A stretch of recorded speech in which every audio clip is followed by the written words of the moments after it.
Technical difficulty.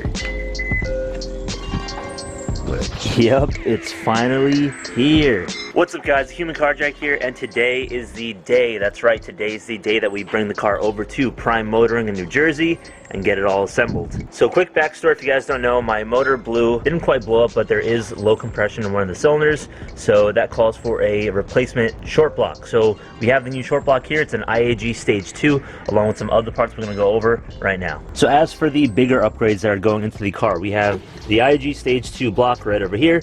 Alright, so this is a open deck block, so it's not a closed deck. It's definitely more reinforced than an OEM block, but the open deck design lets it kind of breathe a little bit better than a closed deck. Closed deck can definitely handle more power, but it does have more issues with heat. So went with this. They had a great sale going on for Black Friday, so got a pretty sweet deal. Second, we have Tomioka Racing Turbo. This is the GTX 29. I posted a picture of this on my Instagram a while back. If you guys aren't following me, there's my Instagram right on screen if you want to follow the build process before some of the stuff goes up on YouTube.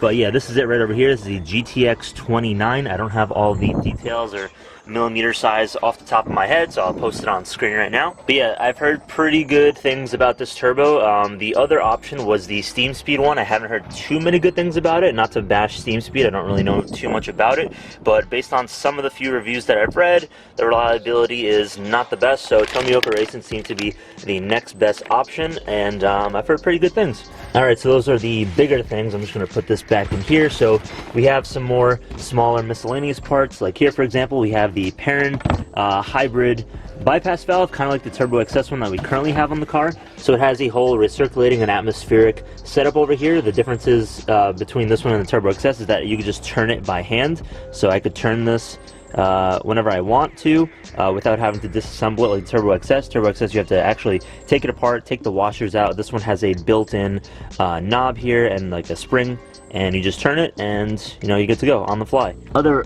performance-oriented products are back over here. We have the Killer B Ultimate FA20 WRX oil pickup. So this is definitely going to help with keeping your oil a little bit cleaner, I believe. I think that's the purpose of it. I just know that that's definitely a part that I want to pick up if I'm getting a new engine. We have the Mishimoto thermostat, so racing thermostat. This has been sitting for upwards of a year now. I just haven't had a chance to put it in, so since we're disassembling the motor, might as well do it. We've got some hoses, some radiator hoses from Mishimoto. Those are brand new, so waiting to put those in as well. I'm bringing my stock exhaust hangers to Prime because the Tomei has been making some weird sounds. They say that during assembly that you shouldn't use aftermarket hangers with them because they tend to be stiffer and that it could cause cracking on the welds of the Tomei. So I've been getting a little bit of rattling. I hope that's not a crack or anything. But the only reason why I use the aftermarket hangers is because they're a little bit longer and extended, and it helped the job. It kind of helped me complete the job a little bit easier since there is more length. So I'm going to see if Prime can kind of adjust it, and if they could find a way around it to use the stock hangers so that we don't have any of that rattling anymore. We've got some Whiteline stuff as well there, but I don't think we're going to put that on. That has to do with the ball joints in the front. I did most of the ball joints recently, but that's just some leftover parts that haven't been put in, but I don't think we're going to do that for now. The stock ball joints are still pretty good. And then last but not least, we have a Sony head unit. This came from Crutchfield. It has a bunch of different accessories here as well. So a while back I did get a head unit for the car. It was a Sakane one. It was from China, and it didn't end up really working at all. There was a lot of the major features of why I got it were not working, like the navigation and things like that. So instead we went with this Sony one. I'll have the part number, I think that's the part number right over there. I'll have that thrown up on screen for you guys as well. This one has navigation, all the nice features that you want, pretty decent price as well. Crutchfield had it for about like $400, and it does actually have physical buttons as well. It's not just touchscreen, so you do get that feedback, which I like. So yeah, so that's pretty much it. So we're about to head over to Prime Motoring. There she is. This is the last time you guys be seeing her with a stock block and a stock turbo.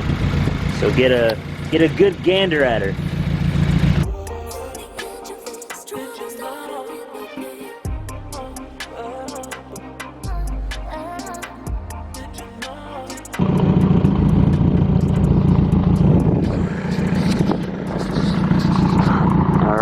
here. A few moments later. Alright guys, so that's that. We pretty much took care of all the paperwork. So what's going to happen now is that they're going to go ahead and build up the car, do everything that they need to do, order some parts, order some CVT coolant lines, things like that, and then they're going to keep me in the loop. So a couple of little key points I want to tell you guys about as we take the drive home. So that's that. So you guys know that Prime Motoring is one of the best in the business. They're super professional. They got me in and out, basically set up like a nice payment plan so you don't have to pay everything up front, which is really nice. Told them everything that I wanted them to kind of check out, even the small things like the Tomei exhaust, like rattling.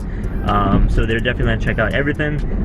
It's just a matter of time now, just waiting and seeing how long it's going to take. They're always very busy, and now especially with COVID, I'm guessing that they're understaffed, so it might take some time. But yeah, so this is the last bit of content you guys are going to get for a while.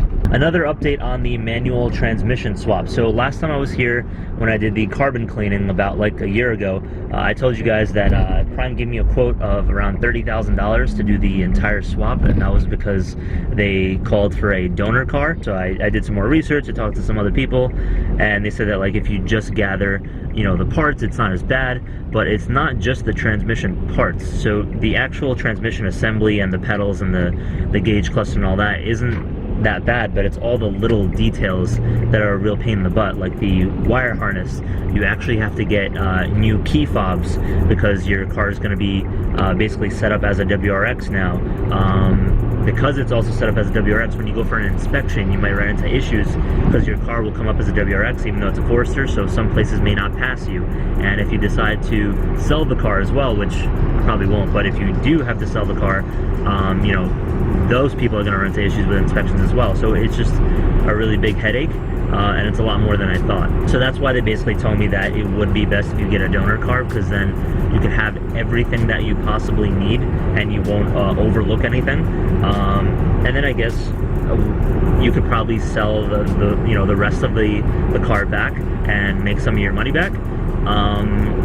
But that's gonna be a project for another day. Maybe when I have a place of my own and I have somewhere to store that car as well, because it would be a nice chunk of change to get back from selling the remainder of the WRX, which would kind of cover the cost of the actual payment that you're going to pay for doing the swap. So I'm going to give you guys a quick breakdown of the whole invoice. I'm not going to show like pricing or anything, but as far as what actually needs to be done to get this whole thing done. So you guys could pause it over here if you want to read all the little details, but I'll kind of run through it. So the short block replacement, all that stuff. So removal of the short block.